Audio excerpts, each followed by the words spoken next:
What is the single very most important thing if you have one parrot or whatever, 100, however big your flock is? What's that one all-important thing, that one mindset, the one thing that makes all the difference?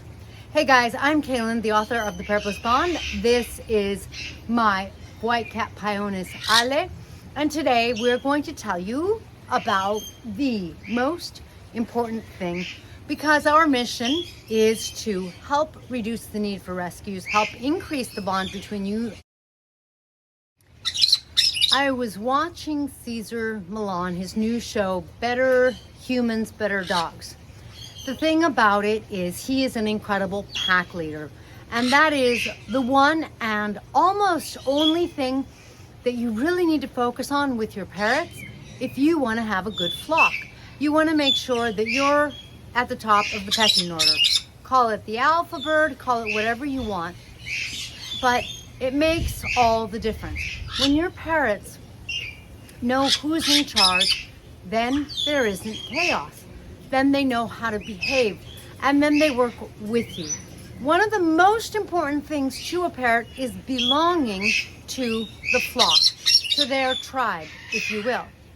Now, I also checked out Chan the Birdman's channel some on Instagram, and Chan also is incredible. In both of these cases, these men command their packs or flocks with great assertive energy, what Caesar calls what does he call it? A calm, calm something energy.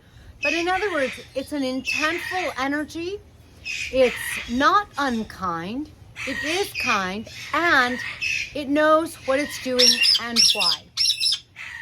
Now, Chan said that every time he takes his birds out to do free flying, he takes the full flock, because anyone left behind might think they're being ostracized from the flock, and they might fly away the next time they have a chance.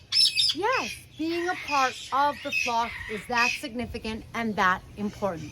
So I'm going to be focusing on really making sure that my flock understands that I'm at the top of the pecking order, making sure that my flock understands that they all belong. One of the things I do that I think is so important, anytime I have two parrots in a cage, like my Kaiques right back there, if I'm bringing a treat up to them in their cage, for example, a piece of walnut, they know I always have two. If I only have one, I break it in two.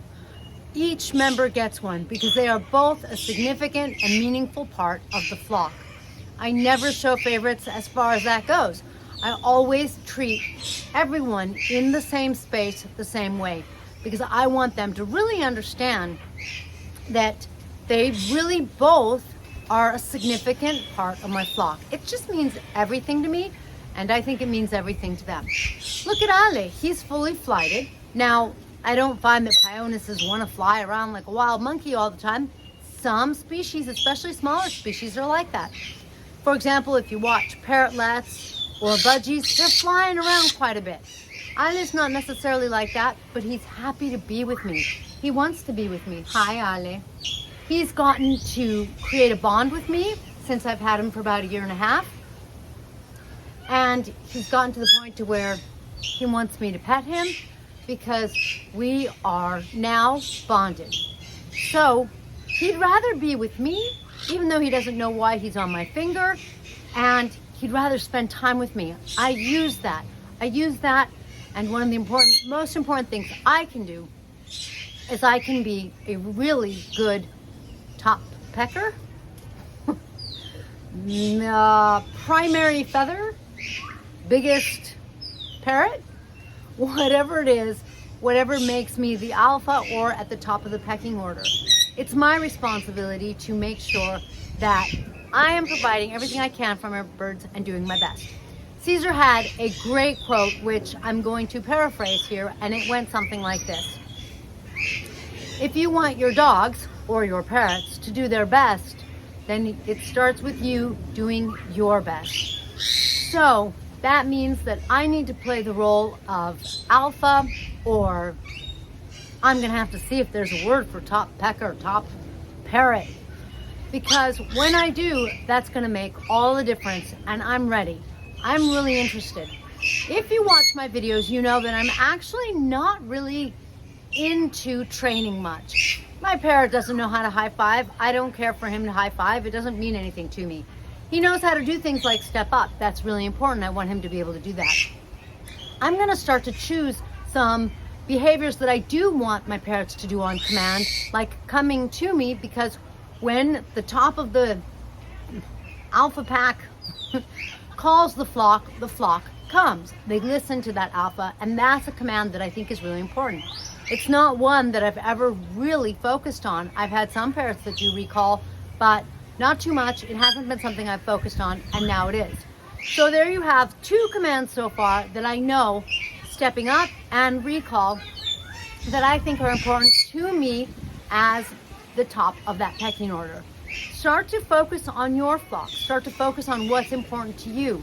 Start to decide, how do you define yourself as the top, as the alpha? Because when a parrot doesn't have a good alpha, when they don't have either someone who's caring and loving with them, they don't have other flock mates, that's when why are you looking at my hand? That's when the structure of the flock falls apart for them. Different things aren't being met, and that's when excessive screaming, or which I would call painful screaming, or plucking, or any other, major attacking, major dissatisfaction. Signs and signals that there is dysfunction going on in themselves. It is just a reflection of the dysfunction going on in their lives or in their flock, and that means it's time to make some changes. So decide what creates a functional flock for you. Again, whether you have one parrot or many, decide what makes all the difference and helps your birds be happy, healthy, and a significant part of your flock. You're the leader. That is huge. If you're afraid of your bird, if you're afraid of putting your hand in their cage, having them bite you or something like that, then fear is the alpha leader, right? Because you're really playing the role of alpha, but instead of you making that decision, fear is. So spend some time thinking about what you need to be able to do with your flock, and either journey with me as we learn to do these things together, or make sure that you get some help from a trainer or from other videos to learn to be the top of your pecking order, because it makes all the difference. If you want a blissful bond with your parrot, that's the way to do it. Now, if you want some awesome merch, please be sure to visit shop.parrotbliss.com. Until I have some benefactors who help me buy a ranch and maybe help me rescue maybe a few parrots, then I'm gonna have to be my own generator. So my daughter makes awesome art. We turn it into awesome merch, and we use the sales from that to help support my flock and for her to help her save for college. Thanks for joining me in this blissful video. If you have any questions or comments, please place them below. I would love to hear them, and then I will catch you in the next feathered flock leading video.